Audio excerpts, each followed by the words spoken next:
9월 22일 호주 남동부 태즈메니아 섬 서해안의 모습입니다. 파도 치는 해변을 따라 검은 물체들이 보입니다. 해변에 늘어선 검은 물체는 고래들인데 돌고래의 일종인 파일럿 고래입니다. 호주 당국은 9월 21일 230마리의 파일럿 고래가 태즈메니아 섬 서해안에 좌초됐다고 밝혔습니다. 수많은 고래가 바다를 떠나 해변에서 죽어가고 있습니다.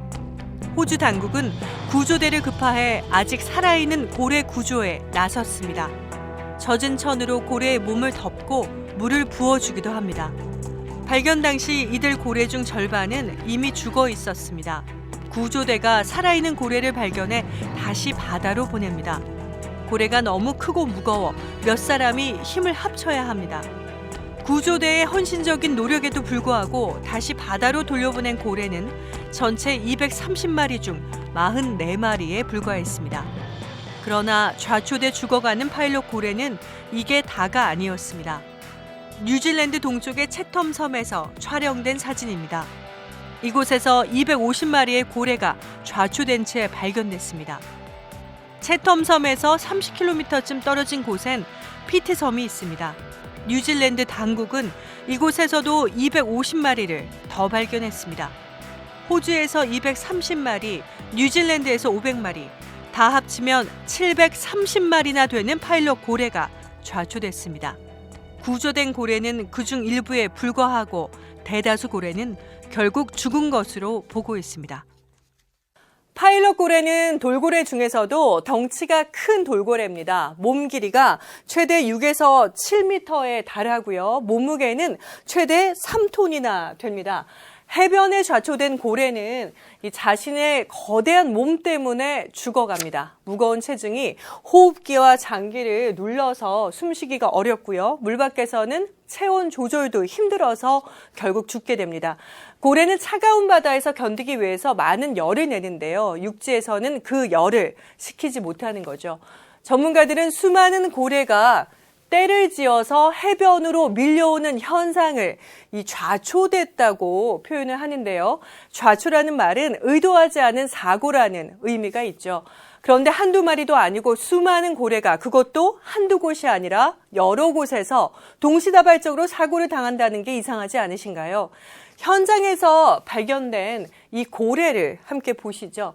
고래가 이 꼬리를 흔들고 있는데요. 물에서 멀리 떨어져 있지도 않습니다. 고래가 머리가 나쁜 동물도 아니고 조금만 힘을 쓰면 혼자서도 얼마든지 바다로 돌아갈 수 있을 것 같은데요.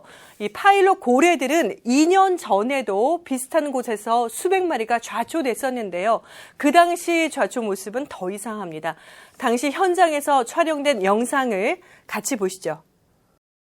2년 전인 2020년 9월 촬영된 호주 태즈메니아 서해안입니다.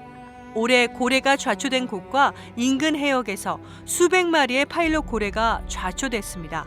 당시 촬영된 영상을 보면 많은 고래가 반쯤 물에 잠겨 있습니다. 얼마든지 깊은 바다로 돌아갈 수 있을 것처럼 보이는데 이들 고래는 그럴 마음이 전혀 없어 보입니다. 호주 당국에 의해 확인된 고래 수는 460마리. 바다로 돌려보내기 위해 총력전을 폈지만 결국 390마리가 죽었습니다. 고래가 좌초되는 이유는 몇 가지로 추정됩니다. 그중 하나는 감각기관의 손상입니다.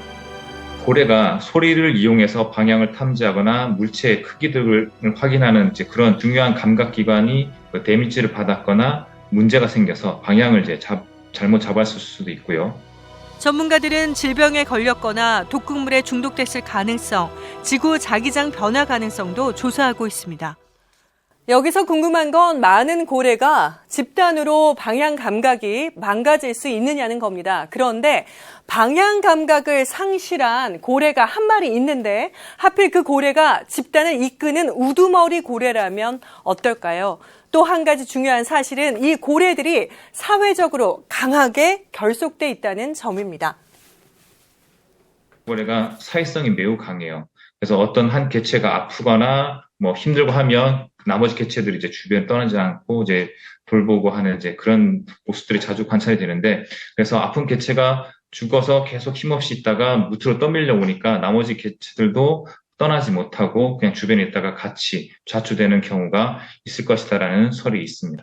그러니까 방향 감각을 상실한 우두머리 고래가 좌초됐는데 이 우두머리를 따르던 고래들이 같이 좌초됐을 가능성, 그리고 좌초되지 않은 고래도 먼저 좌초된 고래 곁을 떠나지 않고 머물다가 같이 좌초됐을 가능성이 있다는 겁니다. 고래의 사회성이 이번 경우에는 비극을 불러왔다는 거죠. 전문가들의 지나친 상상일까요? 아니면 실제로 고래들이 그렇게 죽은 걸까요? 아직 우리는 잘 아는 게 없습니다. 고래는 여전히 많은 부분이 신비에 쌓여 있습니다. 기후환경 리포터였습니다.